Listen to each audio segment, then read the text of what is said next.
people ask me about my last job, I say, oh, it was very stressful. I didn't like it. I loved the people, but didn't like the work.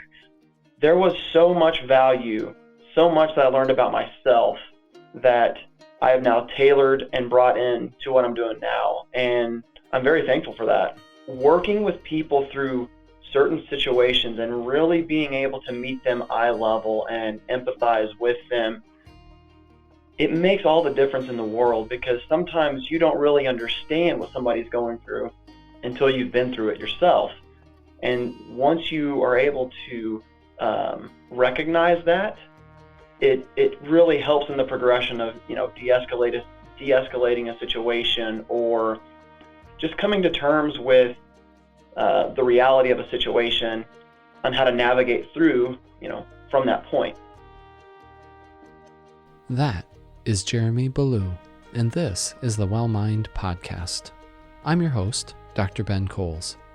I got another question for you today. How healthy are you at work? Take a moment and reflect on how you are handling some of the stressors of your particular workplace. How is conflict handled? How about the coworker that just gets under your skin? How are you doing with that? What do you do when you're faced with a crucial conversation with your boss? It's estimated that the average American spends about 90,000 hours at work across their lifespan. Who we are and how we are at work has a huge impact on our overall health and wellness.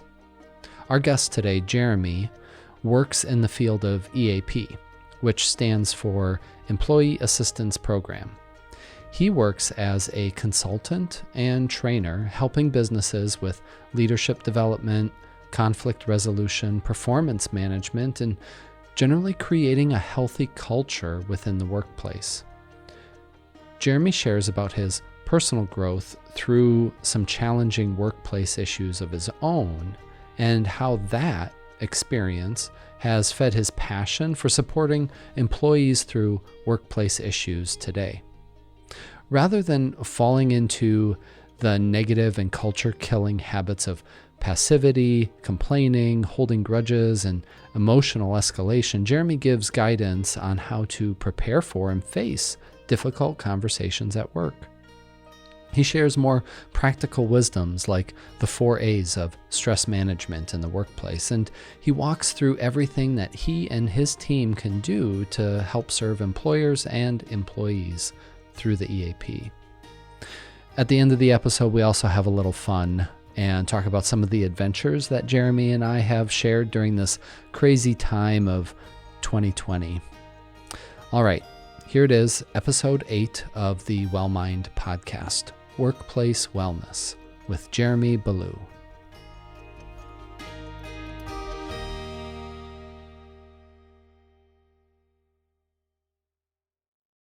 Well, Jeremy, welcome to the Well-Mind Podcast. Thank you so much for giving your time today to be able to visit with me. Absolutely. I'm glad to be here.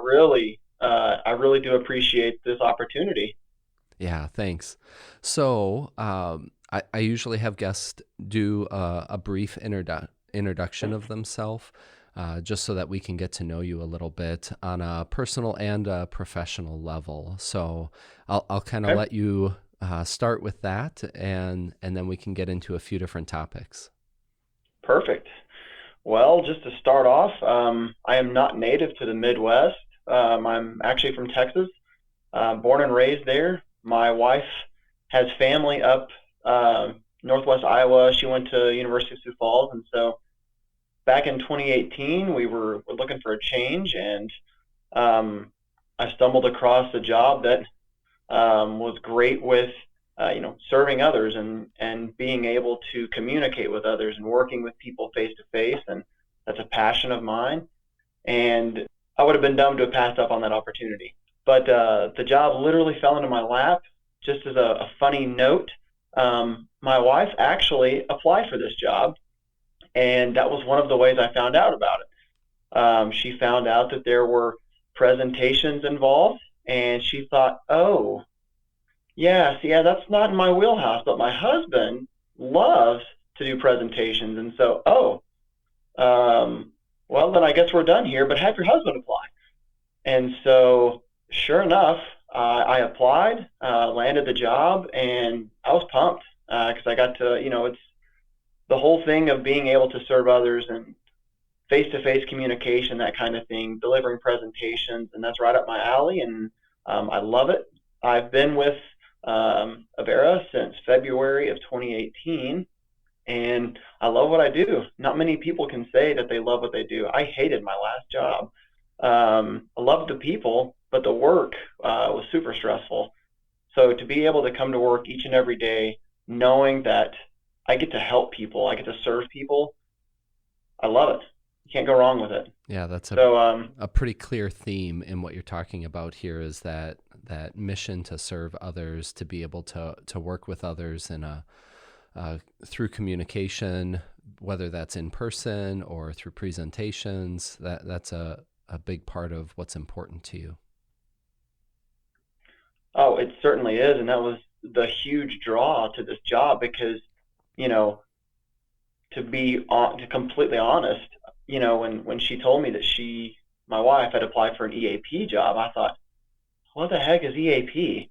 And I thought, oh my goodness. I said, my last job, I really could have used EAP. I don't even know if we had it. It was never promoted. I had no idea about it. And so I did some research and I thought, oh my goodness, this is really an opportunity to dig in, get my hands right there and interact with people and help serve. Yeah, yeah. I bet there are going to be some people that are also scratching their head saying, EAP, what is that? And maybe okay, Employee Assistance Program. But I think that might be helpful too, is to just explain a little bit of what EAP is in general, and then in your position at Avera McKenna in the hospital system, what does it look like for that organization? So EAP, Employee Assistance Program, just to give you a rough background, it's an immediate, free, confidential resource that is paid for by an organization to help their employees and their employees' family members identify and address any kind of issue that is affecting them at home or affecting their job performance. And one of the great things about what I get to do is, some EAPs, employee assistance programs, are all about just counseling. And we like to say that, we feel like we're the gold standard of EAP because we offer so much more than just counseling sessions. It goes, employee assistance program for us goes well beyond the counseling sessions aspect of the position. And so what I get to do is I get to do a whole lot. Especially right now, there's been a lot of requests for, employees are having, mental health issues. And so we're getting calls from managers and HR supervisors saying, listen, can you facilitate a training virtually on mental health awareness, being able to maintain your level of balance, if you will, stress management, all of that. And that's been a really cool thing. And I'm not used to delivering presentations virtually. And so, that's been a learning curve that I've had to adapt to. And I enjoy it. I get to stay here, and I do love to go out and meet with people, but if there's any way for me to reach an audience and deliver content that's going to help them, I love doing that. So that's just one area that I get to do. If there's a need for employee assistance program, I can reach out to an organization, have some kind of a consultation with them, let them know about the program, the services that we offer, and typically would send a proposal. So again, dealing with employees, giving presentations, also dealing with the management side, and going out giving presentations or doing virtual presentations. That's another facet of the job. And we're not a massive department, and so we do like to make sure that we are well-rounded. And so one of the other things I get to do is, I was talking about being able to help and serve people. Well, I get to do intakes and referrals as well. So, if our intake and referral coordinator is on the other line and a phone call comes through, I'm answering that phone call, finding out what the issue is from the other end, what that customer is needing assistance for. And so I get to walk them through that process. If they need counseling, I set them up with counseling. If they need financial legal services, I get them set up with that. Or it's just a simple consultation. Sometimes the answer isn't always about counseling. Sometimes some people just need to vent sometimes. And so again, they might call, they might vent for 10, 15 minutes, and that's great. We work through some short-term problem resolution, and they don't need counseling after that. So there's a lot of things I get to do in this job that I look forward to on a daily basis. Yeah.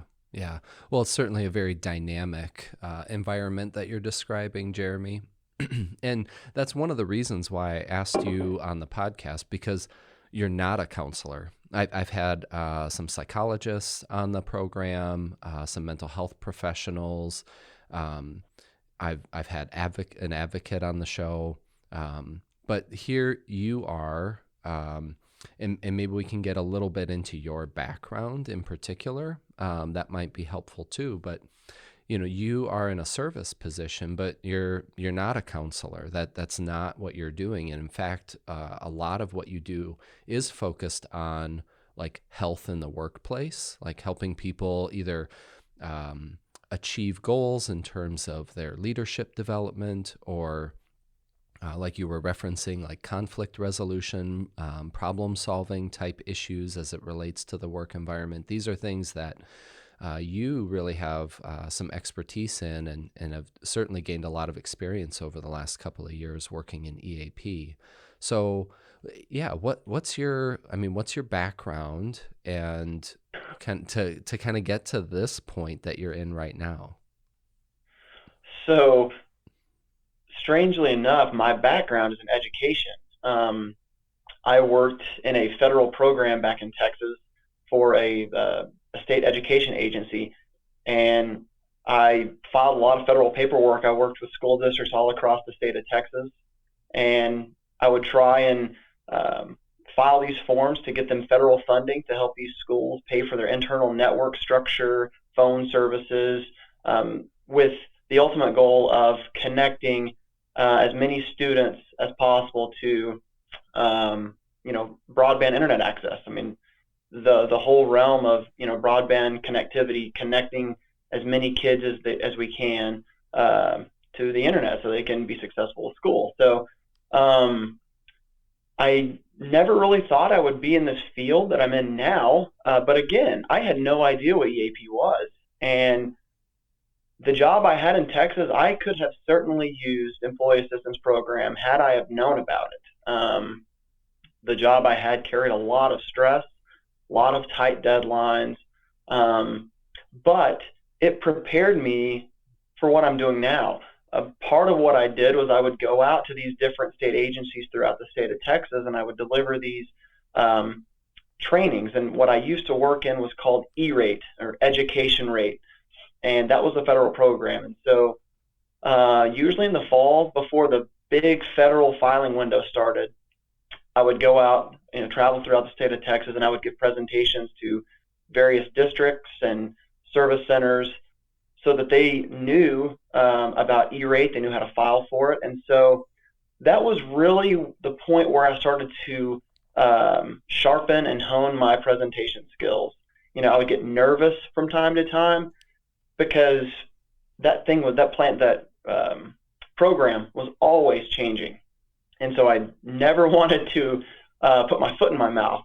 But I got to be a much stronger presenter that way. And that is one of the big values I took away from that job. And it also taught me how to deal with people.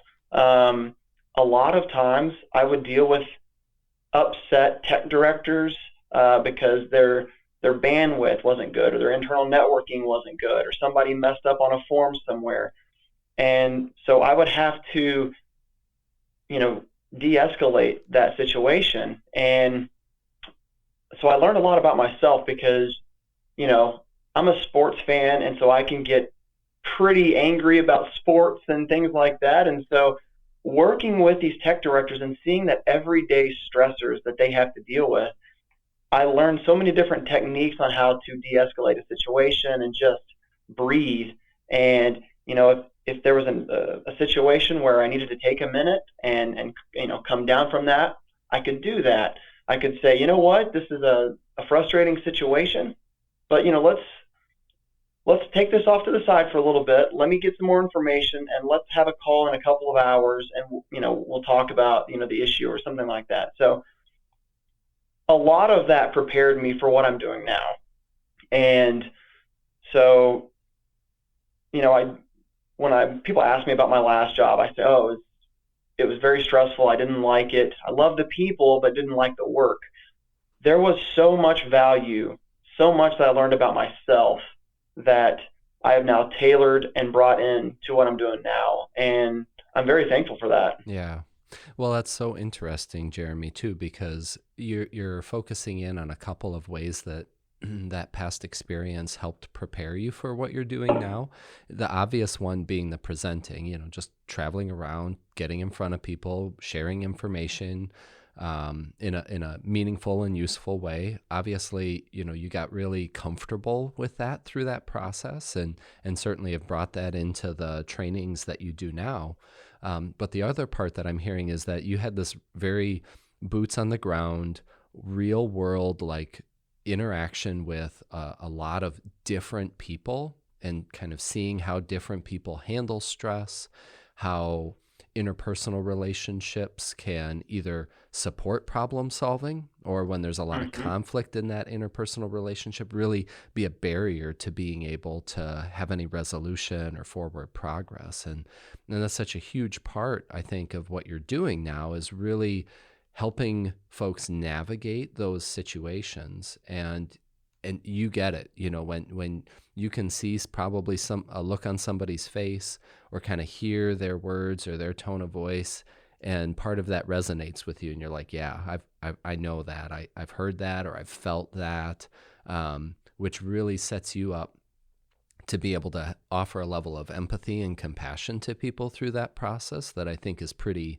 unique. Yeah, absolutely. Like I said, growing up,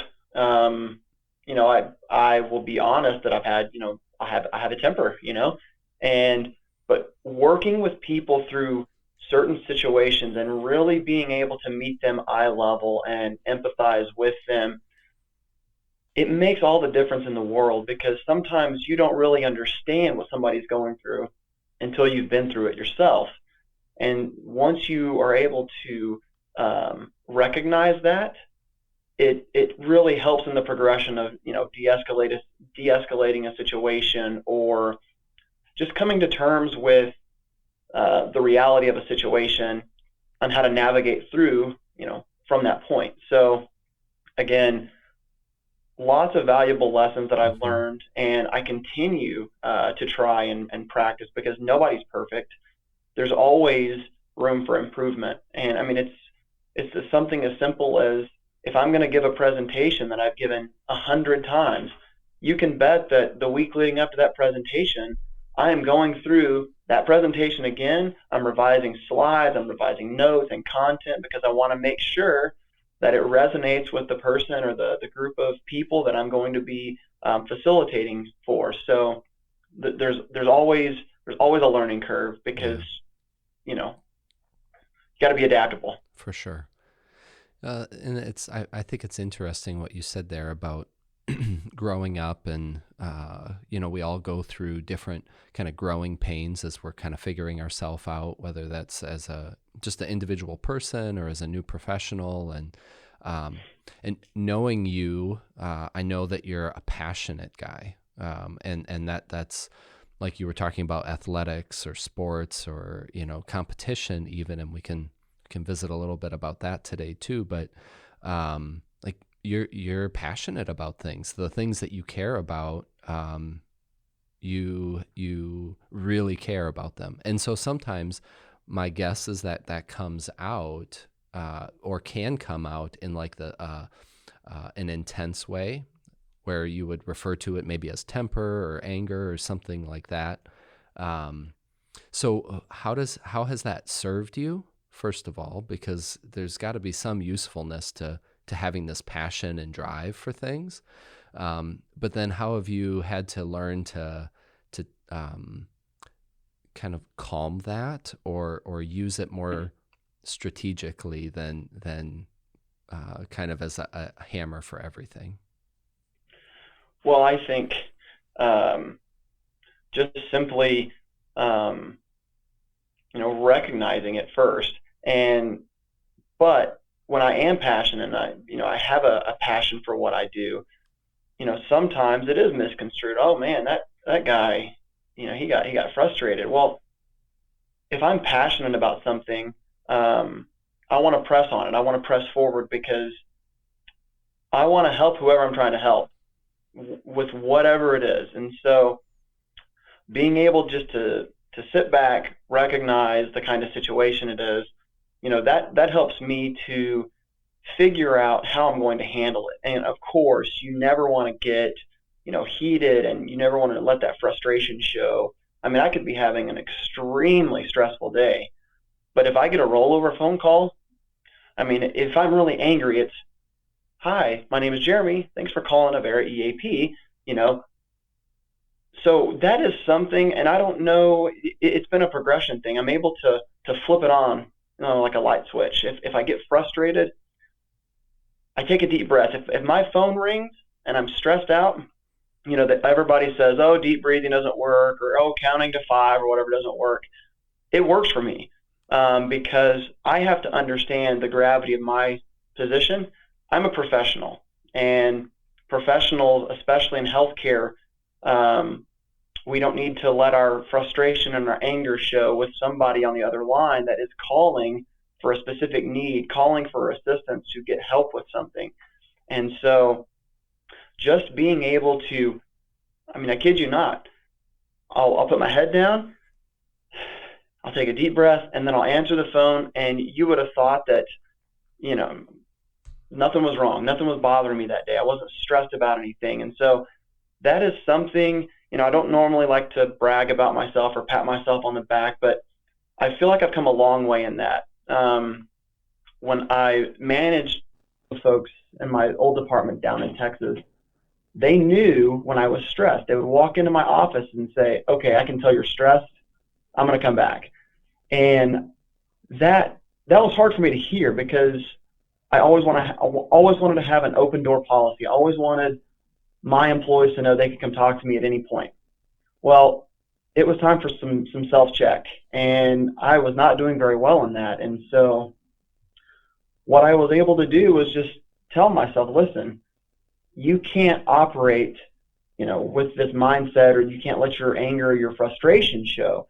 And so in that moment, if I get frustrated, I take a deep breath, I put my head down, and then I let it go. And that's something that I've been able to, like I said, I've really been able to pride myself on, and I pat myself on the back for, because in my old days, I probably just would have blown up and become a hothead about something. But again, I'm able to de-escalate just by taking a few deep breaths and understanding the gravity of any kind of certain situation. Yeah. Well, and another thing that I appreciate about what you're saying here too is that when we get angry and frustrated about things, we're usually turned inward. We're stewing on something, and maybe it's something somebody else said, but now it's become internal. And when you are taking that deep breath and taking a pause before re-engaging externally with somebody, you're shifting your focus. I mean, I can hear that in what you're saying. Like, this isn't about me. This is about this person calling, or this person that I'm talking to right now. And that pivot, that shift in focus away from ourselves and towards serving somebody else is an incredibly powerful process. And the fact that you've kind of figured out, maybe through some trial and error, maybe through some growing pains, some ways to do that for yourself is incredibly important then to the people that you're serving too, because it's not just do this because the textbook says do this. It's you're able to coach and help people along the way because you yourself have had to sort through and work through this process for yourself at different points in life. And that is true. I would always have a fear of going and talking to my boss about something I disagreed with. And it scared me to death because I thought, oh my gosh, like I'm going to lose certain responsibilities, or I'm going to have a negative light, shining upon me because, oh, I put a rift in the situation, or, oh, I disagreed with the almighty boss. But again, working in this environment, I have disagreements with my boss, on a regular basis about just small little things. But I feel so comfortable and confident going and disclosing, the disagreeing, whatever I disagree with him on, and we talk about it. And again, I know that in that situation, I cannot allow my frustration to show because I know it is business as usual, and nothing gets accomplished by getting angry and frustrated and, oh, you don't get your way, so you're going to throw a temper tantrum about it and huff and puff. And so being able to deal with just my manager and being able to state that I disagree with something so candidly has really helped me navigate when dealing with, other supervisors or other managers on the outside of Avera. And so again, I can't speak enough about the personal growth that I've gone through and that I've been able to use since I've gotten to Avera. Yeah. Let's dive into that a little bit, because I know this is an area that you spend a lot of time working on with folks, is this interaction between employees and their supervisor or manager. And you've just kind of referenced, like, for yourself personally, like this process that you've developed in being able to have honest and clear communication with your supervisor or your boss, even in situations in which there are differing viewpoints or differing perspectives. So what are some things that you would, maybe coach or kind of encourage people to be thinking about, or kind of doing some self-evaluation about before going to their boss and talking about something that's important, but maybe there could be some conflict there? Well, one of the trainings that I did a lot of in the past here was about dealing with difficult people or dealing with a difficult boss. And there are so many different applicable lessons you can learn from something like that, because everybody works and manages in a different way. And, there is not one person that works the same as you, manages the same as you, or anybody else. And so being able to pinpoint what type of personality that you're dealing with allows you to approach that situation differently, or whether it's being keen on the emotional intelligence level, it makes things easier. And when I get a phone call and somebody is complaining about, maybe it's a boss, because EAP, it's confidential. So if somebody is calling and they are stressed out because they're having a stressful work situation with their boss, I'm not going to cut them off. I'm not going to say, oh, well, you're wrong, because the whole point is short-term problem resolution.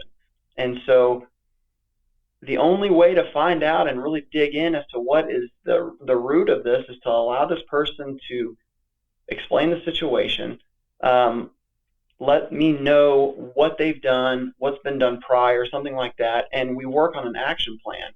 And that goes with all different realms here. So even if you're if there's two bosses that can't get along, they need to be able to come to that that realization. Listen, we're disagreeing on a lot of things, and it might be something completely unrelated to what they're working with. And so we encourage to kind of put that stuff aside. There's a lot of um, grudges held in the Midwest, and I've seen that with my own two eyes. And being able to let that small stuff go, let these small things, these insignificant matters that have no reason to be brought up in any kind of situation, let those small things go. That's one of the things that people have a difficult time with. I used to have a difficult time with that, but it's not worth it.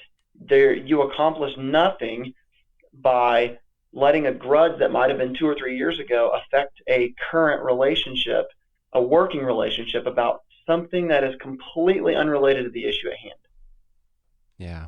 So a big part of it, first of all, is staying focused on what the actual issue is. There are lots of things that could be brought in, and we all have a good memory for the times when we felt wronged or slighted, or overlooked or dismissed. But keeping that record and then constantly referencing that within a relationship with somebody is pretty, I mean, to me, that sounds pretty toxic. I don't know how I could work with someone if every time I see them, all I think about is all of the times that I've been upset with them or that they've Mm-hmm. disappointed me. So being able to set that aside, that's a pretty tall order, I would think, for some folks. But it's so important to being able to actually resolve a problem in the here and now. Correct?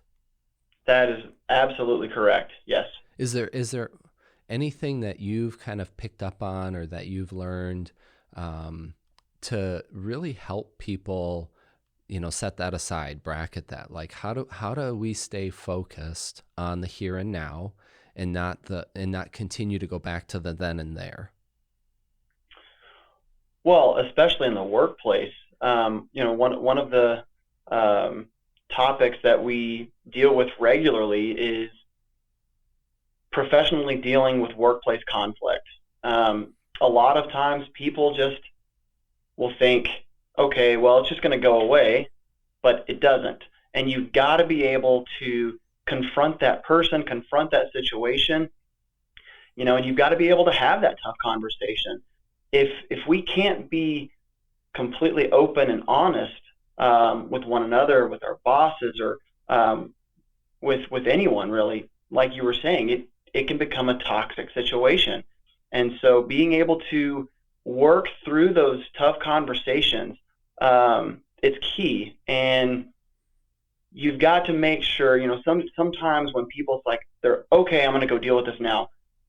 One of the things they got to make sure to remember, do you have all the information at hand? Do you have all the facts? Because if you're going to have this difficult conversation, if you're going to confront this conflict, do you have the facts? Do you know how you're going to address them? And have you kind of role played in your mind? Well, what if this person reacts this way? How am I going to respond? Because again, you might practice something, you might practice a conversation, but you don't practice how you're going to respond to the other person's response.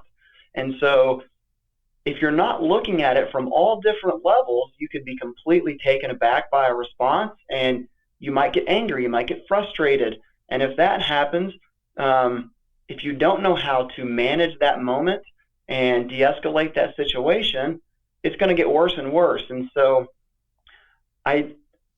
the key thing for me is just being intentional on making sure you understand the situation fully, and you practice in your mind the different types of responses you might get, because you got to be ready, because those conversations aren't easy. They never are.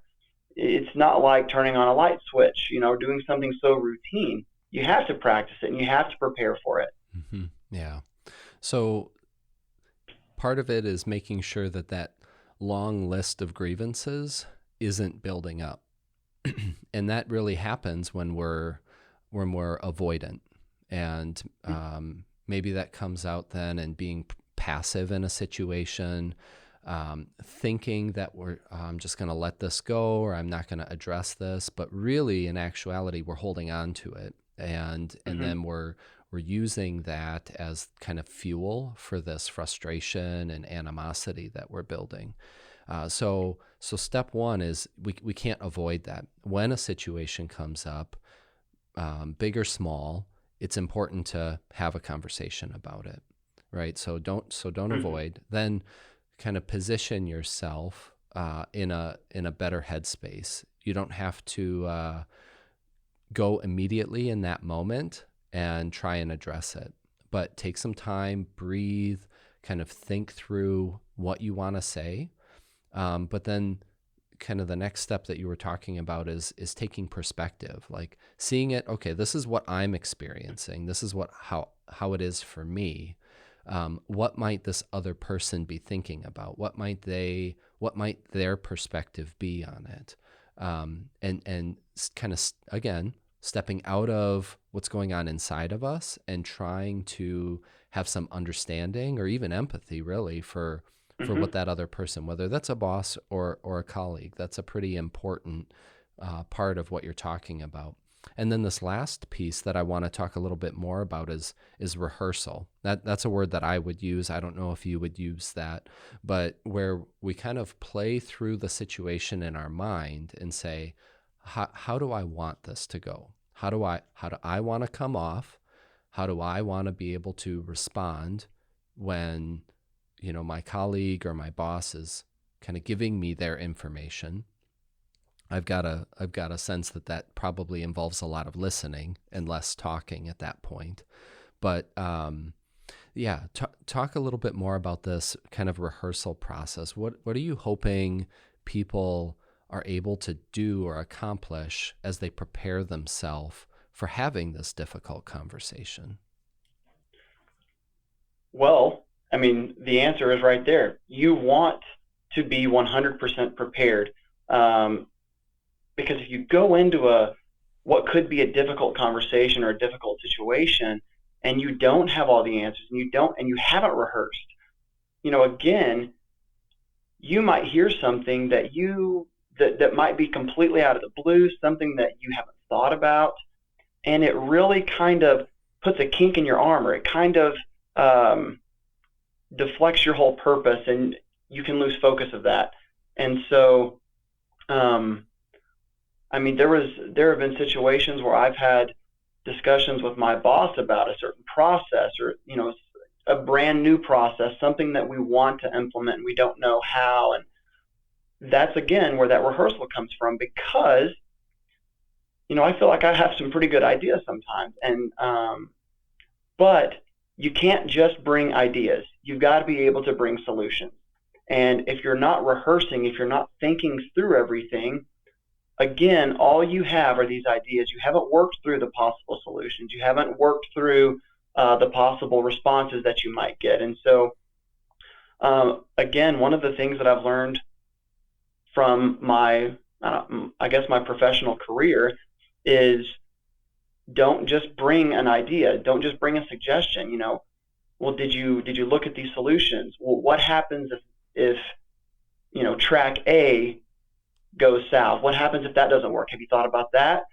Oh, well, no, I haven't. Okay, well, that's one of those areas that you got to prepare for. Yeah. You've got to be ready for not just a plan A, but a plan B, a plan C.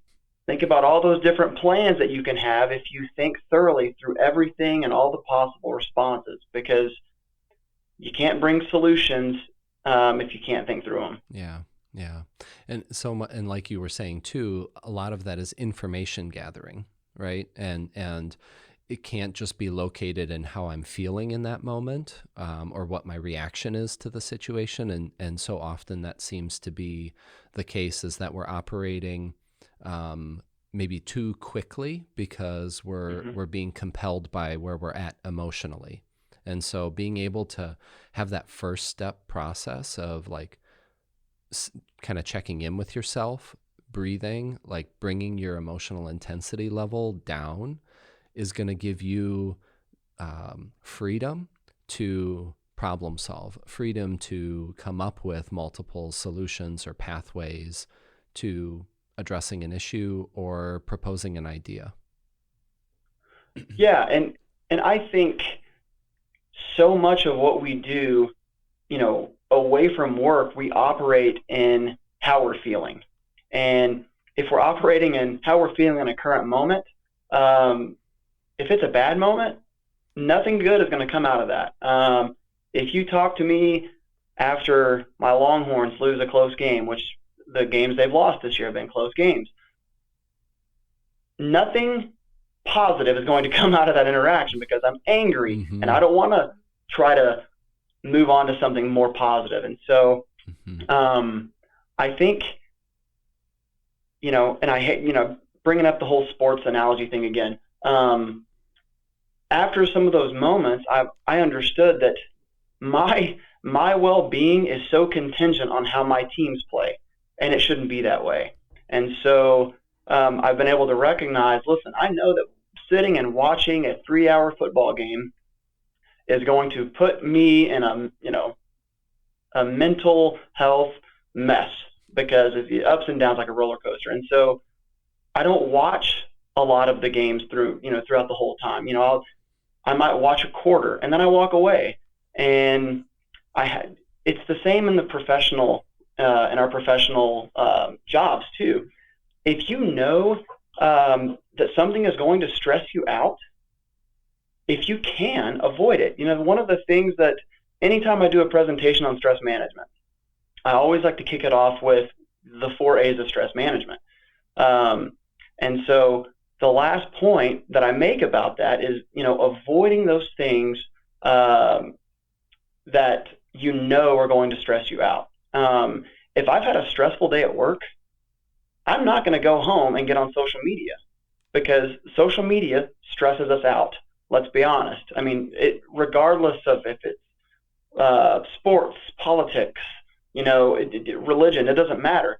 Social media is used, for personal reasons, so it can stress us out. So if there's something in somebody's job that they can avoid, maybe somebody just puts them in a bad mood every day. They don't have to deal with that person. Their job is not contingent on dealing with that person. Avoid them. This is the year of COVID, and so we've got to accept the things that we can't change too. So we have to accept the fact that we're going to go through a lot of changes. We're going to go through a lot of adaptability moments, and we've got to be okay with that. Professionally, personally, this has not been an easy year for anybody, and so we got to understand. We got to be able to accept those things we know we can't change. I mean, I looked outside earlier. It looks like it's January. We know the weather's going to get bad. Be okay with it. It's just there's always certain things that we can do to alleviate surface level stress before it even gets started. Yeah. And I it reminds me, I was listening to an episode of Jay Shetty's podcast On Purpose. I don't know if that's one that you're familiar with, but vaguely, but yeah. I'm familiar. Yeah, he has this book, Think Like a Monk, and actually when a previous guest had referenced it, and that kind of made me look into it a little bit more. But he was talking about 10-minute people in a recent podcast, and I was like, what is this? Like, had he talked about it before? I wasn't getting it. But then he went into explaining it that we have to think about our dosage in terms of exposure to things. And he was talking about interpersonal relationships at that point, and that there are some people that when we're around are very challenging for us to navigate that communication or that interpersonal relationship. And maybe it's because they gossip a lot, or maybe it's because they're a complainer, or maybe they're just irritated about things or negative or whatever. But he said, I can spend 10 minutes with this person in a day, and that's kind of my limit. And if I spend more time with that person, it starts to affect me. And then I carry that with me. And whatever it was that they're struggling with, then now all of a sudden I find myself struggling with that. But if I can keep it to 10 minutes, that's manageable for me, because then that allows me to still be kind, to still practice respect, especially in the workplace, like colleagues, like that. to only give somebody the cold shoulder, that's not going to promote health and well-being in the workplace either. But thinking about dosage and saying, okay, this is a 10-minute person, I can do that. And then, I've got a meeting to get to, or I've got to follow up on this phone call, or whatever it is when that 10 minutes is up, so that you can transition away from that. So I think that's really valuable in what you're talking about here, is like being aware of where those stressors are, and then being intentional and saying, okay, can I handle this right now? Is this something that I can do right now? Am I in an okay headspace to be able to go on social media and use that in a productive way? Or is this kind of going to feed into some of the negativity that I'm already in? And so that, again, on purpose or being intentional is really important here, and checking in with yourself before making some of those choices. Yeah, absolutely. I mean, those self pep talks. It sounds ridiculous, and people like, you really talk to yourself? Yes, sometimes I do talk to myself, and sometimes I'll respond. But that's just the part of getting right with myself and being able to, again, know what I'm heading into, and trying to remember, is this pertinent to my job? Is this something that I can do? Is this something that is going to stress me out? If it's going to stress me out, is there a way? I love that 10-minute people reference that you were making, because it's so true. And it doesn't have to be just people. If there's something that you're going to work on, set aside some time and know, if I work on something for longer than 10 minutes, I might go down a rabbit hole, or I'm going to get stressed out, or I'm going to get bogged down. And the last thing we want to be able to, or the last thing that we want to turn into, is something like, let's say, a yes man. That's a struggle that I used to have, where I tried to take on as much as I possibly could. Why? Because I was all about helping people. I wanted to help my boss. I wanted to help my coworkers. And I got to a point where I felt like if I said no to something, oh, well, he must be struggling, so we need to take some things away from him. And so I've got to be able to take on the things that I know I can accomplish, and I know that I can accomplish well, and try to stay away from those situations that I know, if I'm working on them or working with certain people for an extended amount of time, I know that it's going to stress me out.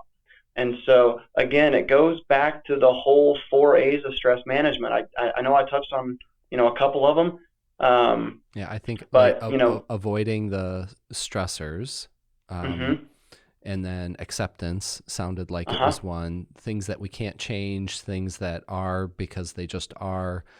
Fighting against that isn't going to be helpful. So finding a way or a pathway to accept those realities is important. Yeah. What are the other two? Another one is being able to alter things. We know that, stress is oftentimes unavoidable, but are there things that we can do to alter it? So I live in Sioux Falls, and there is a traffic light every 1/10 of a mile. People like to drive really slow, and so I get stuck behind slow cars, which means I get stuck at red lights, and I can be a very impatient driver. I'll be the first to admit that. And so I think, okay, what is a different route I can take? And lo and behold, I only live 3 miles or so from my office. And you'd be surprised. Sometimes it can take 10 minutes to get here because I'm hitting all these lights red and I'm stuck in school traffic. Well, I found that if I leave 5 minutes earlier, I take a slightly longer route, but I do not hit one red light. I don't have to worry about turning against traffic, and I get to work faster. Even though it's a longer distance, I get to work faster. And I go the speed limit. I don't break the speed limit rules. But something simple like just driving to work, that can be a big time stressor for a lot of people. And I found a way to alter that. So is there something in your workspace that you can alter? Is there something about your, how your workflow is? Maybe can you alter? Again, everybody's different. I know that me being able to alter my lunch breaks. Sometimes if I feel like I'm stressed and I need some time and it's lunchtime, usually I like to go at 12:45, 1 o'clock. But sometimes I need to alter that for my well-being, and so sometimes I'll go earlier, sometimes I'll go later. So just being able to alter things and being adaptable on the fly if you can, and then being able to assist somebody. A lot of times when people are stressed, they just need somebody to talk to. And I think it's important to have that colleague or that friend or family member that will just listen. Just being able to lend an ear and being able to assist and listening to something that's really bothering somebody. I mean, because if you talk to people that, oh, I'm stressed out and I have nobody to talk to, how many times have we heard that? And so being able to be that listening ear, letting somebody offload some stress might be the only thing they need. Again, when I'm talking about having these consultations on the phone when people call in, sometimes they don't need a counseling session or sessions. They just need to vent. They need to just talk things out with somebody. And after that, they're good to go. Yeah. Yeah. So assistance and what was the other one? Alter. Yeah. So we've got avoidance and accept and alter and assist. Awesome. That's it. That's good. Yeah. The 4 A's. So can we transition a little bit here, Jeremy? I know you do a lot of work with leaders in particular, and some of the trainings that you've been doing or presenting that you've been doing have been geared more toward leadership development. Talk a little bit about some of the work that you've been doing with leaders through the EAP. So especially throughout this 2020, we get a lot of management consultations on the phone, and that's a big piece of EAP that not a lot of people, not a lot of HR supervisors or managers know about. If they're having an issue with a group of employees or maybe one employee, they can call us and we facilitate a management consultation with them. We work through what's been going on, how long it's been going on, what have you done, what's the ultimate goal, and then we help them work an action plan. A lot of managers don't realize that we do that, and so again, it's being able to serve somebody right off the bat, knowing that there's a problem and you can help them work through it right then and there. So there's that area, and we've dealt with a lot of stress management and mental health. We get emails and phone calls from managers. Listen, my department, we're spread thin. We've got a lot of people working late hours or more hours. We got more people out because of COVID. What can we do? What can we do? What can you offer us? And so again, we never want somebody else to feel like we can't help them at all. And so we will tailor make a presentation. If they need it done virtually, we'll do it virtually. If they needed it to where they needed to present it, with a link or something at 2 or 3 different times, we make that available for them. We want to make sure that when we put our time into trying to help a department, that we really help them. We don't just say, oh yeah, here's a training we did 2 years ago, this should help. We want to know exactly, what are your employees feeling? What are some concerns that they're bringing to you? And we really want to make sure that we hit on every single point, every single concern that those managers have. So there's that. We also have, just leadership trainings in general, where it could be a foundational level of leadership. Maybe there's a department that's had a few new leaders that have been hired, so we have emerging leader topics that we talk about, and then different various toolkits on working styles, and that's an important thing too, because you want to understand who it is you're working with, how they operate. And so part of those toolkits, they address things like the working styles and performance management. I did a presentation about a month ago because I had a boss call and say, listen, we give these annual reviews and they're pointless. Nobody gets anything out of them. What can you do for us? And I thought, oh, well, that stems along, performance management. And again, we have one in place, but I had a nice 30-minute phone call and we went over every single thing, every single concern that they were having about these evaluations. I tailor-made that, delivered it, made sure that it hit on each and every one of those points, because in something like a performance review, if it's not important to a manager, how do you expect it to be important to an employee? So working through that kind of things, and then self-care. A lot of times managers want to have the best available information for their employees, mental health and self-care. How do they take care of themselves? And so we have a lot of consultations on those as well. But we help managers regardless of what they're going through, because there's managers, they go through a multitude of issues. And so we're always here for them to take their calls regardless of the issue. Yeah. Yeah.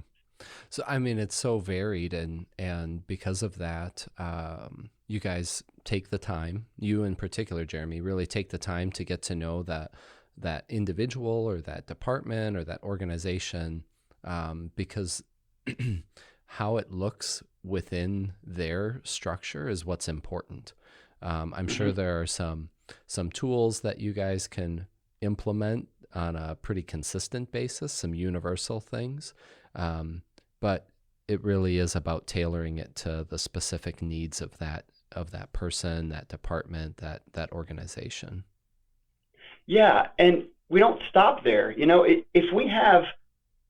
there's a dire need or a dire situation, and we facilitate a presentation, or we do some kind of a CISM, a critical incident stress management debrief, we don't just leave it at that. We always follow up. And we make sure that with every one of the organizations that we deal with, we at least do our due diligence and check in with them quarterly.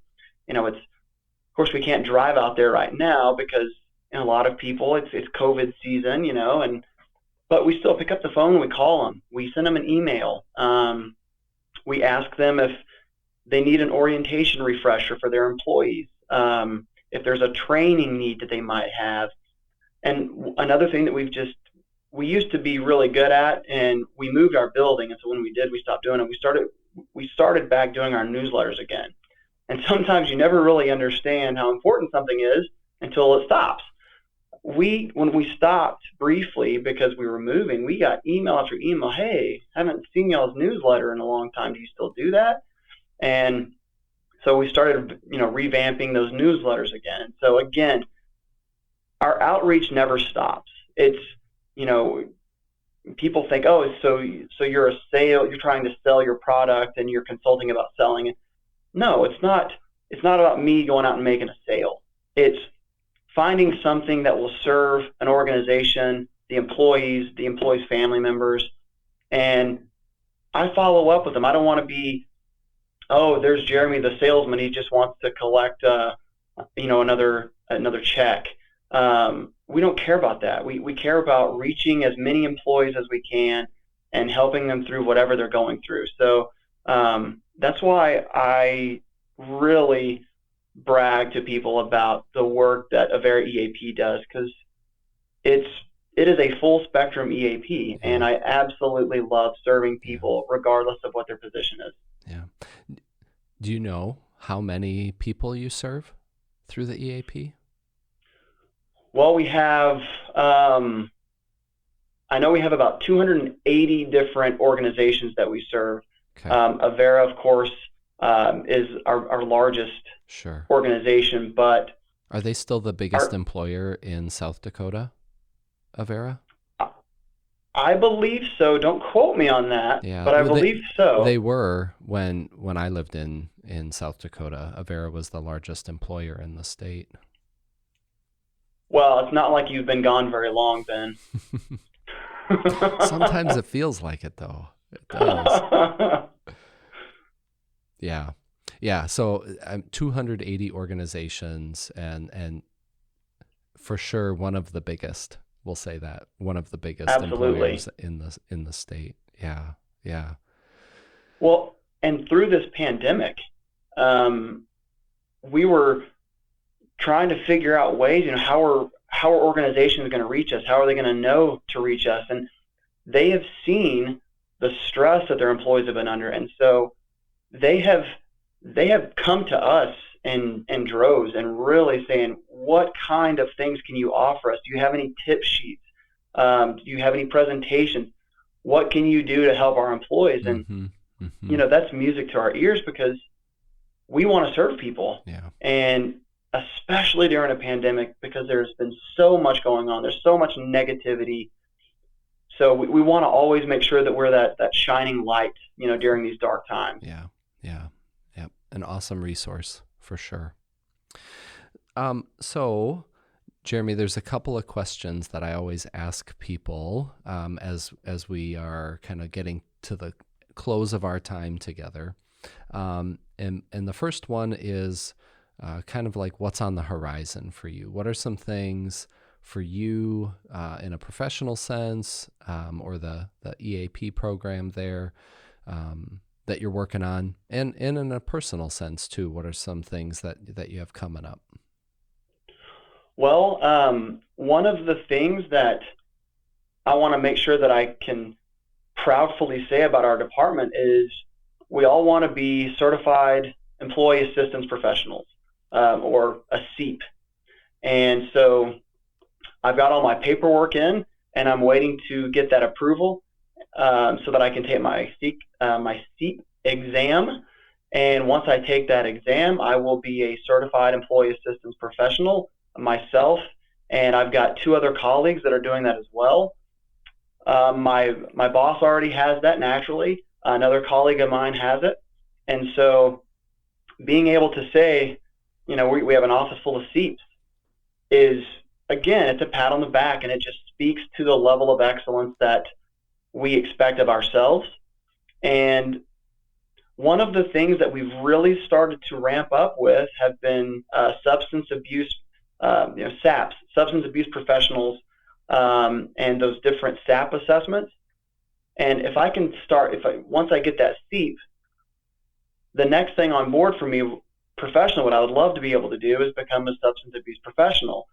The trucking industry is huge in this area, and I want to make sure that if there's a trucker that needs a SAP assessment, I want to be there to help. We already have two SAPs in our office, and to be able to have a third is monumental. I mean, I don't know how many SAPs there are in the state of South Dakota, but being able to say that there's three of them in the same office, that's a pretty cool thing. And again, it's another resource, another outreach service that we can offer, employees. And so professionally, that's what I'm looking forward to moving forward with. And one thing that we're trying to gear up for now is finding some way to create a virtual training library where we can record our presentations and have a library or an online catalog. And if we can get that going, we can have organizations reach out to us. We can make sure that those trainings meet their agenda, their criteria. And then all they got to do is click on the link, facilitate that for their employees, and it's seamless. So that is one thing that we are really starting to look at. I think that is going to be coming down the pipe. I think it's just that we're trying to get right with those times, and we feel like that can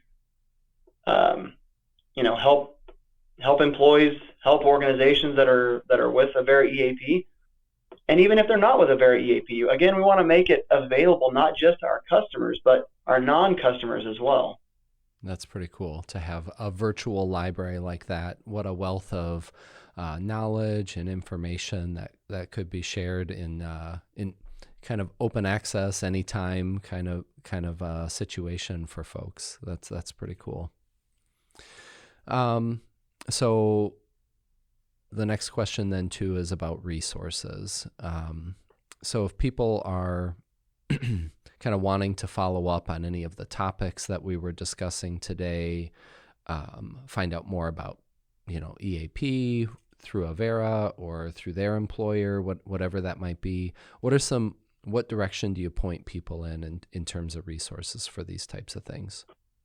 Well, I'm glad you asked, because one of the things that I'm trying to really improve on is our website. And our website has come a long way since I got here.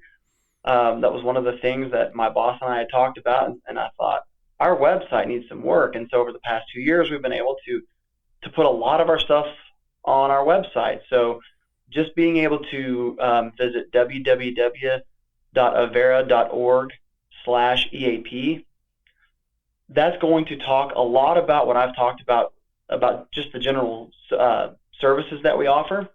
But people want information, they can. I have a LinkedIn page. It's a personal LinkedIn page, but it's all about EAP, and so there's that way to connect as well. Another thing too, we get calls all the time about tip sheets, and tip sheets are, super beneficial for, if it's a situation on, it might be about creating a respectful workplace, or, I just put one out. We just had the election, and a lot of times people will have just casual political conversation, but sometimes you got to be mindful because it might affect somebody, it might offend somebody, and so how are you supposed to go about that? How do you navigate that situation? So being able to really thicken up our tip sheet library is something that we've been working on for the last several months. They can always call us and ask for something, a tip sheet on a certain issue, a certain situation. We have that available as well.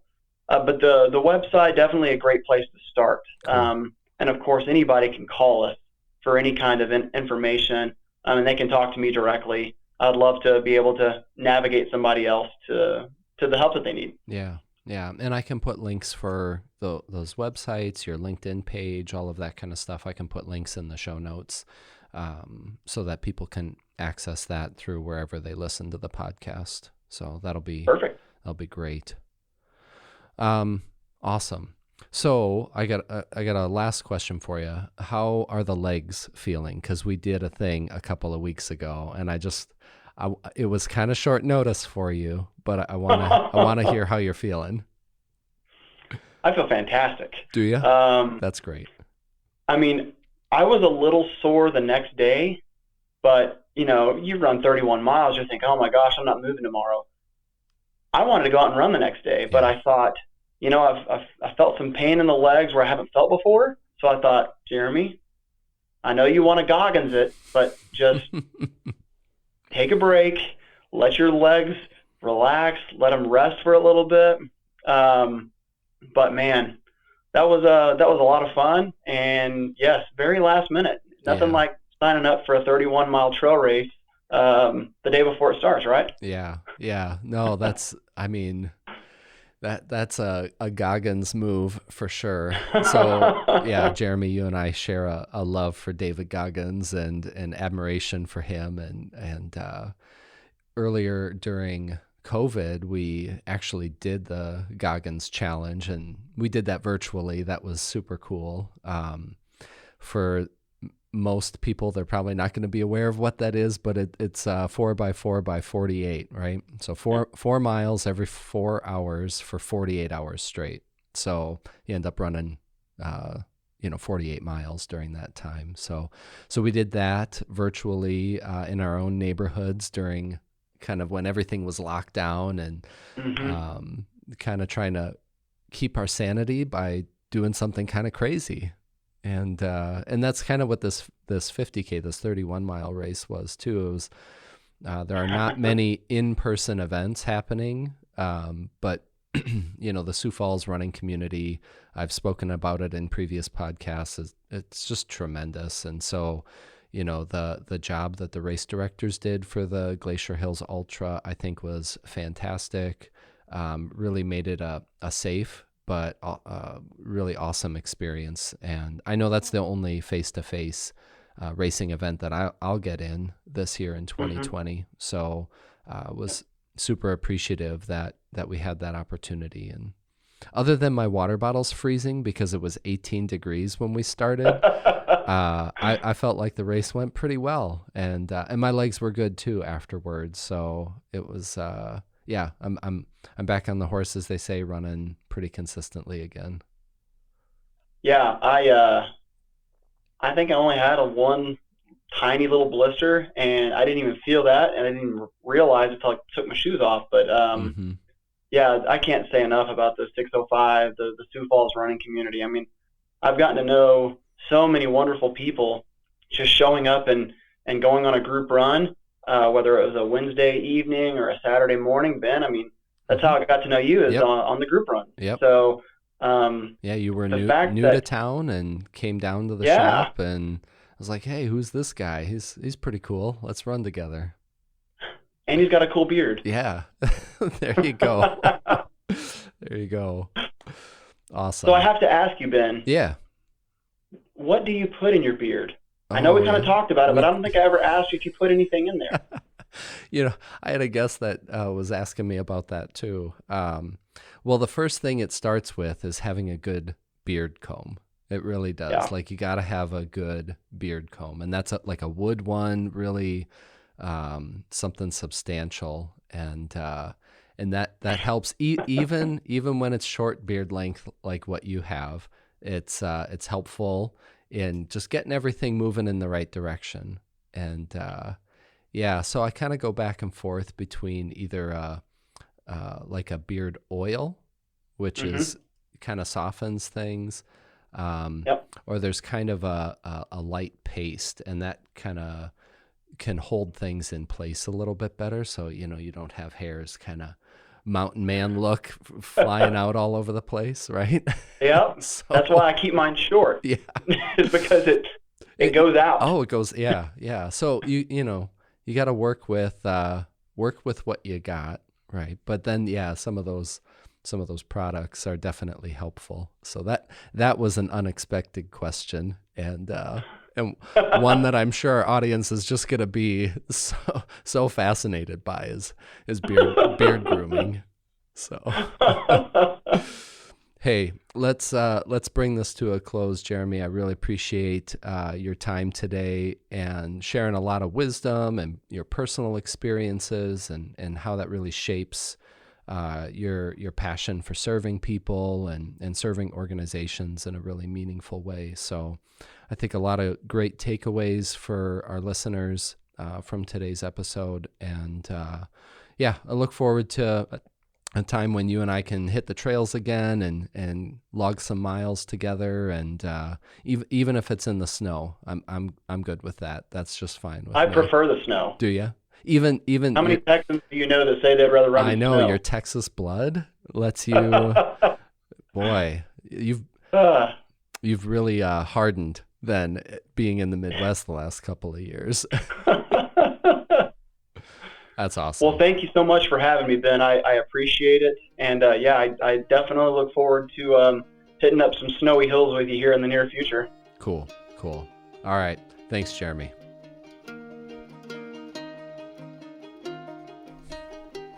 A big thanks to Jeremy for being on the Well Mind, and many thanks to each of you for listening. If you enjoyed the show, please subscribe through your podcast app so that you automatically get the latest episode. New episodes are released every Monday. And also, please consider taking a moment to review the show if you found our discussion helpful or meaningful to you. Good old word of mouth is great too. Please let people know about the Well Mind and spread the word. And if you want to reach out to Jeremy or check out the services of Avera's EAP, please check out the links in the show notes. Many thanks as always to the staff here in the Bethany Lutheran College podcast studio. Greg, Seth, and Caleb continue to be tremendous assets and resources in providing technical support and editing for the podcast.